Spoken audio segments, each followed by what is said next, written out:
Good morning, everyone. Well, we have almost arrived at the fall season. Summer is winding down and schools have begun reopening, many differently than what had been anticipated back in May or June.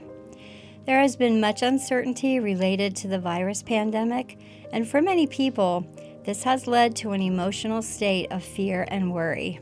Worry is our topic of discussion this week as we try to figure out how to deal with the many uncontrollable circumstances we encounter in our daily lives. If you are a person who likes to plan ahead, worry can be especially problematic for you because no matter how meticulously you work ahead and try to have your bases covered, something you hadn't anticipated will likely pop up last minute to change or interrupt your schedule. Jesus, the Apostle Paul, and Peter all cautioned against worry as being unnecessary, but yet we still do it. Jesus reminded us that God cares for the birds by providing food for them, and that God clothes the flowers with brilliant colors, even though their lifespan is very short. Paul and Peter tell us to pray about our concerns and give them all to God, because He cares for us and will provide what is needed. Worry is something we can learn to control with God's help. Basically, worry is scaring ourselves by thinking about bad things that might happen to us or to those we care about. In actuality, it is more likely that those worst-case scenarios will not happen and that things will work out okay in the end.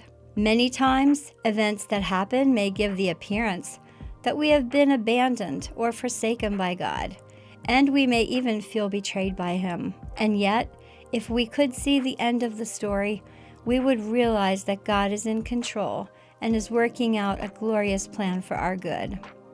One such story in the Bible is the story of Joseph, which is covered in the Old Testament book of Genesis in chapters 37 through 50. This is one of my favorite Old Testament stories, and I am brought to tears every time I read it. Joseph, a beloved son of Jacob, was sold into slavery in Egypt because of the jealousy of his older brothers, who learned to hate him because it was obvious that he was favored and loved more than they were by their father. Joseph was terrified as he was sent away, not knowing what his fate would be. He was bought by Potiphar, the captain of the palace guard, and although he became an excellent manager of Potiphar's household and estate, false accusations had him thrown into prison, where he remained for a number of years. Joseph knew that he was innocent, and he gained favor even in the prison, where he was put in charge of the other prisoners. But yet, he was not set free. At one point, Pharaoh's cupbearer had been imprisoned, and Joseph was able to seek God's help in interpreting a dream, which revealed that the cupbearer would regain his position. Sadly, once the cupbearer went back to the palace, he promptly forgot about Joseph's request to put in a good word for him with Pharaoh. Joseph, no doubt, may have wondered if he would be forgotten always and would spend his whole life in that prison. There was no end in sight. 2 more years went by, and then God caused Pharaoh to have recurrent troubling dreams, and no one could explain the meaning of the dreams to him. The cupbearer then remembered Joseph and told Pharaoh about him. Joseph was brought to the palace, cleaned up, and presented to Pharaoh.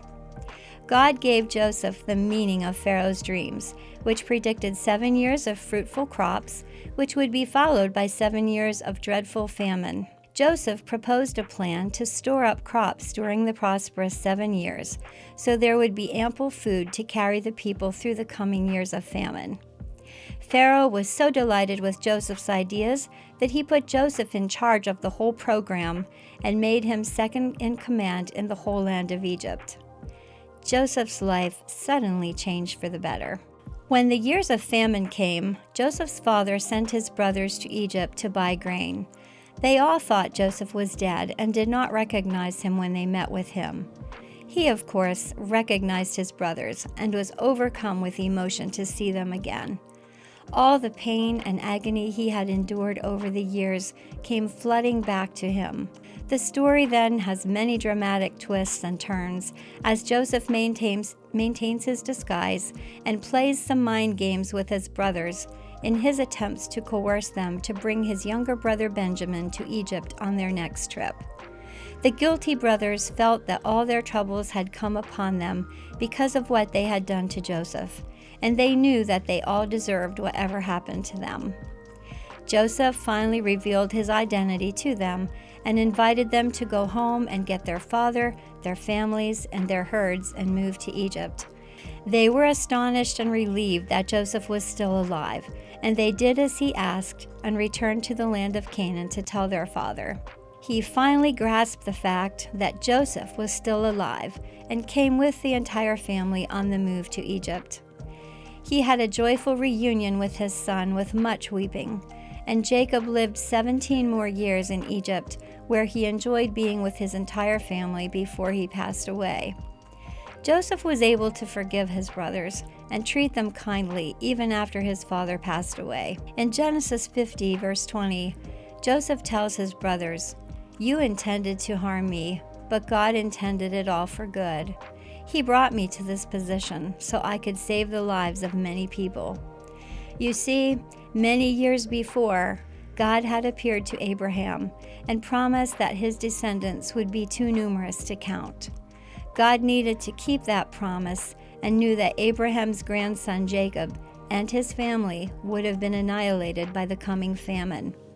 By sending Joseph ahead to Egypt, God would preserve the family line in a place where they would flourish and multiply by the thousands.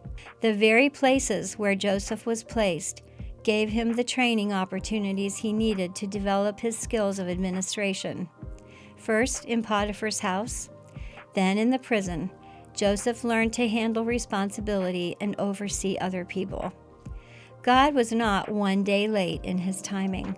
When Joseph had completed his training, God elevated him to the life he had planned for Joseph all along. And that is why we can trust God and not worry. We can trust that even the hard, painful circumstances that come to all of us are the exact training grounds that God uses to prepare us for the work He has planned for us here on earth. Although it is not easy, and we often forget, if we thank God for all the circumstances, not just the fun ones, but all the difficult ones as well, He will help replace worrying thoughts with thankful, trusting thoughts. We can trust that His plans for us will end in good, and that His timetable for bringing the answers to our prayer concerns will not be one day late.